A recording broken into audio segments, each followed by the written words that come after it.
आता गॅसची फ्लेम बंद करायची आहे आणि त्याच्यानंतर त्याच्यामध्ये अर्धा छोटा चमचा तिखट, अर्धा छोटा चमचा हळद आणि थोडीशी पिठी साखर असेल तर पिठी साखर आणि मीठ पण लगेचच टाकून घ्यायचं आहे. ते छान सर्व मिक्स करून घ्यायचं आणि त्याच्यानंतर त्याच्यामध्ये लाह्या टाकायच्या आहेत. आता साधारण 1 ते 2 मिनिट त्या लाह्या या सर्व मसाल्यामध्ये छान परतून घ्यायच्या आहेत.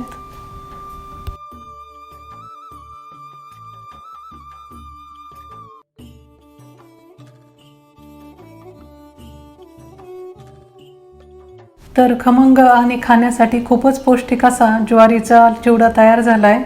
तर या नागपंचमीला तुम्ही अशा प्रकारे चिवडा करून बघा आणि जर तुम्हाला आवडला तर तुमच्या प्रतिक्रिया कळवायला विसरू नका. आणि हो, जर चॅनलला सबस्क्राईब केलं नसेल तर सबस्क्राईब करा आणि बाजूलाचं जे नोटिफिकेशनचं बेल आयकॉन आहे ते प्रेस करायलाही विसरू नका. तर पुन्हा भेटूया अशाच एका छानशा रेसिपीसोबत. तोपर्यंत सुरक्षित राहा आणि स्वतःची काळजी घ्या.